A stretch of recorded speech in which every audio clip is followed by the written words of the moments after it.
There's a city of caves beneath this unsuspecting town, and most locals don't even know about it. In the English city of Nottingham, shoppers and workers go about their days oblivious to the secrets beneath their feet. Underground, a vast network of hidden chambers crisscrosses through the soft sandstone, but these rocks have kept their secrets for more than 1,000 years.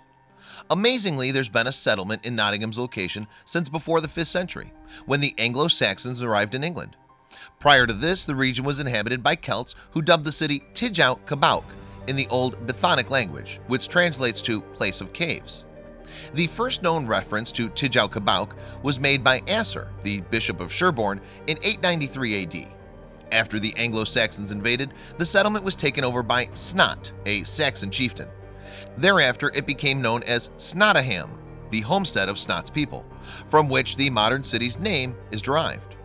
Over the years, Nottingham has grown to become one of the UK's major cities. It became an important center of the trade in the 15th century, and today it's the largest urban area in the East Midlands region, with a thriving local economy. It's also famous for its association with the legend of Robin Hood. But while Nottingham has transformed itself into a prosperous contemporary city, its modern streets hide a secret that dates back to the Dark Ages. Fascinatingly, the caves that gave Tigguo Cobauc its name still exist beneath the streets. At the heart of this is the ridge of soft sandstone on which the city was built. Because the rock provides little resistance to tools, many of Nottingham's early residents decided to build themselves homes by carving out their own artificial caves. Experts believe that the caves beneath Nottingham were used as dwellings as far back as the 11th century. But it wasn't just residents in search of homes who took to carving their own spaces out of the rock. Over the years, the spaces beneath the city have housed everything from workplaces to storerooms, and much more. As early as 1250, there was a tannery housed in a space that was hollowed out from the rock. It was the only such business to exist underground in the UK. Utilizing two spaces, the cave boasted vats where the hides of sheep and goats would be tanned. While the caves represented a clever and economical use of space, the conditions within were tough. In the tannery, children as young as 8 lived and worked underground, creating ammonia from vats of excrement and urine. And although their location might have actually prevented the children from contracting bubonic plague, the quicklime used to strip animal fat left many others only partial use of their hands. Soon, other businesses were following suit. With their year-round cool temperatures, the caves provided the perfect environment for brewing beer, and many local pubs began carving out their own cellars. In fact, in some establishments, it's said that these storerooms doubled up as hiding places for criminals plotting illicit deeds. Even royalty were thought to have made use of Nottingham's caves. Back in 1330, Nottingham Castle was occupied by the nobleman Roger de Mortimer, who had deposed Edward II and effectively assumed the role of monarch.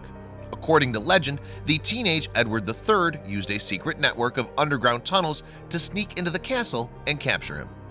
Mostly, however, the use of Nottingham's caves was far from glamorous. As the Industrial Revolution brought about a boom in the textile industry, many people arrived in the city looking for work. However, housing soon became a problem.